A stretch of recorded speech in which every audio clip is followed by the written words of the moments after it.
What would you do if you knew that there was a hit out on one of your friends and that you couldn't do anything to stop it? I'm Dre, and this is The Midnight Hour.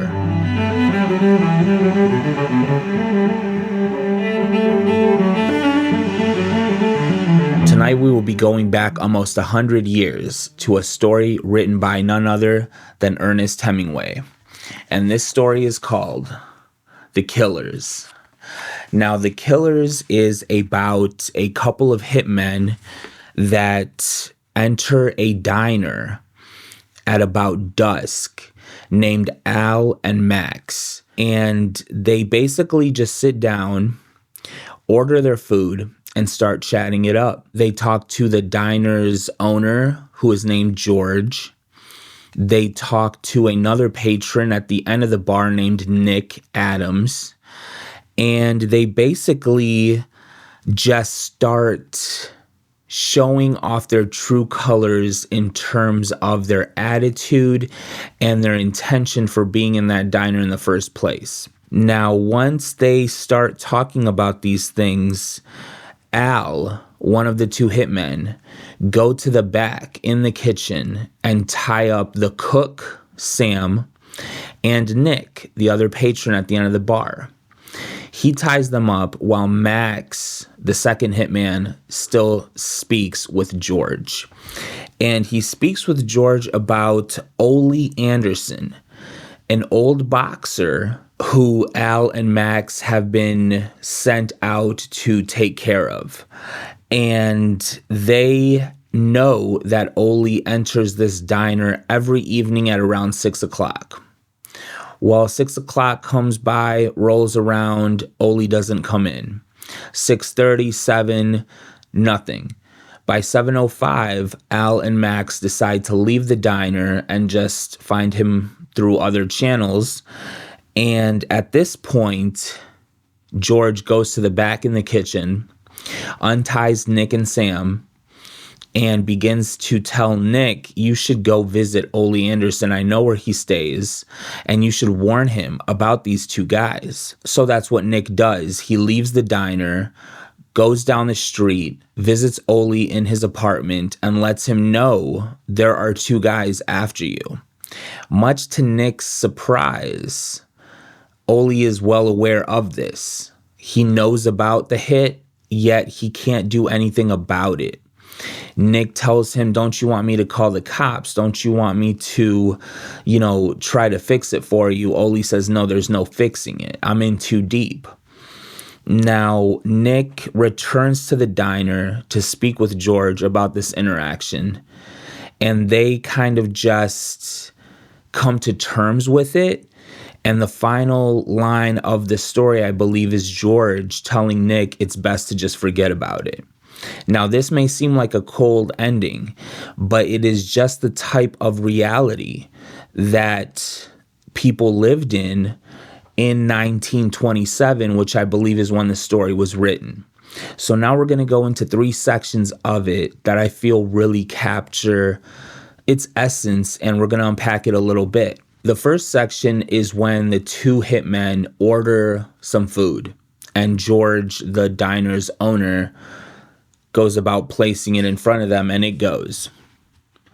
George put the 2 platters, one of ham and eggs, the other of bacon and eggs, on the counter. He set down 2 side dishes of fried potatoes and closed the wicket into the kitchen.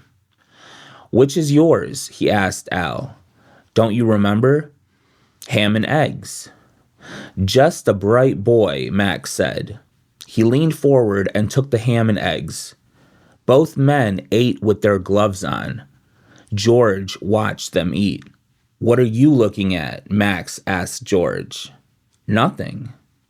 The hell you were. You were looking at me. Maybe the boy meant it for a joke, Max, Al said. George laughed. You don't have to laugh, Max said to him. You don't have to laugh at all, see? All right, said George. So he thinks it's all right, Max turned to Al. He thinks it's all right. That's a good one. Oh, he's a thinker, Al said. They went on eating.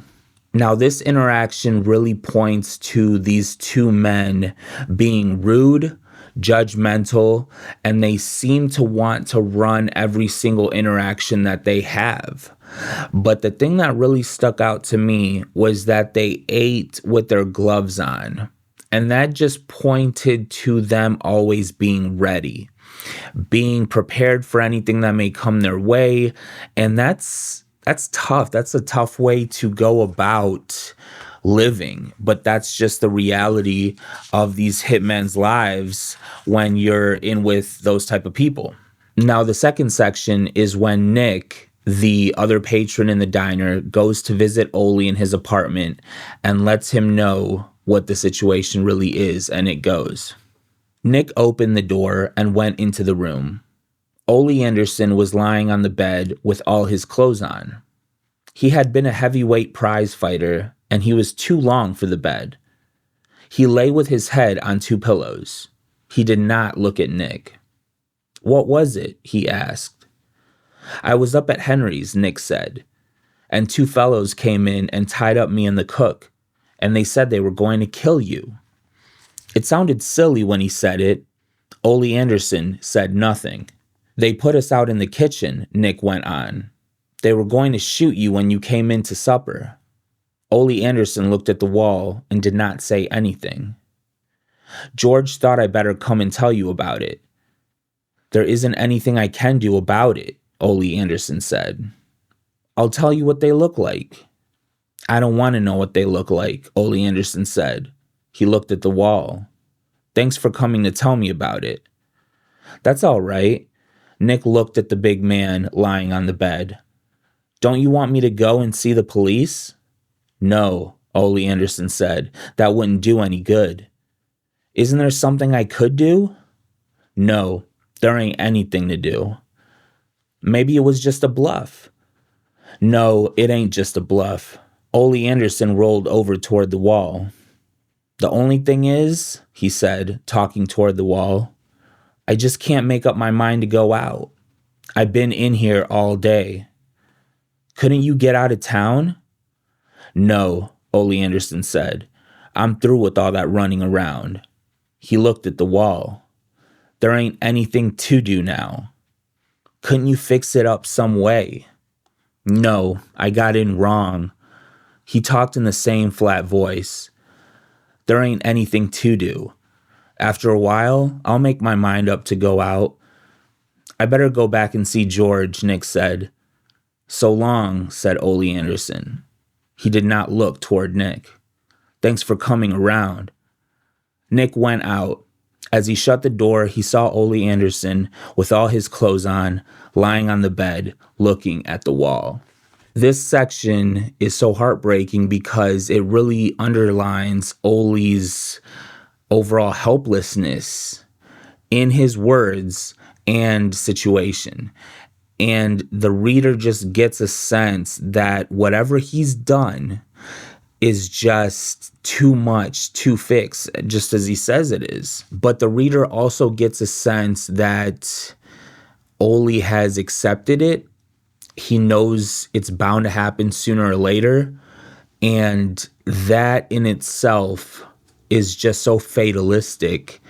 And the reader really feels for Oli at this point. Now, the third and final section is Nick walking back toward the diner to talk with George, and it is the final page of the story, and it goes. Nick walked up the dark street to the corner under the arc light, and then along the car tracks to Henry's eating house. George was inside, back of the counter. "Did you see Oli?"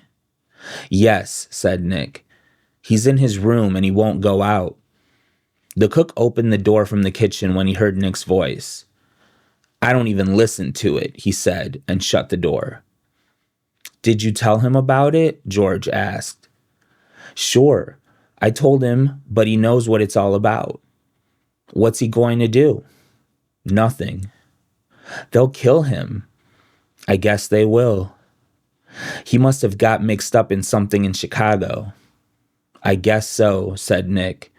"It's a hell of a thing." "It's an awful thing," Nick said. They did not say anything. George reached down for a towel and wiped the counter. I wonder what he did, Nick said. Double-cross somebody. That's what they kill him for. I'm going to get out of this town, Nick said. Yes, said George, that's a good thing to do. I can't stand to think about him waiting in the room and knowing he's going to get it. It's too damn awful. Well, said George, you better not think about it. And that is how the story ends. Now, as we spoke about the helplessness in the second section, the helplessness in the third section is really of Ole's friends not being able to do anything about the situation. They are just as stuck as Ole himself is, and while not under the same threat, they don't have anything they can do. Ole is over it. He doesn't want to do anything about it, and Nick and George can't force him to do anything about it. And what really stuck out to me is the overall attitude of George and Nick. And it just seemed like in those days, those types of situations were just so much more commonplace and accepted, especially when talking about certain people in certain circles. You didn't want to double cross anybody, like George said. You know, that's what they got him for. And that's probably what they got Ole for eventually. And it's just a sad story, but it's very telling of the times it was written in. And it's very, dialogue heavy, very Hemingway.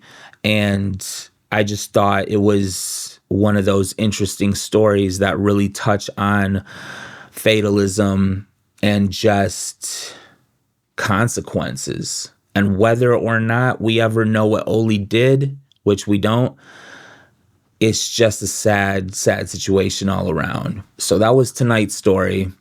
Like this video if you felt something. Comment with what you thought. And I will see you next Sunday at the Midnight Hour.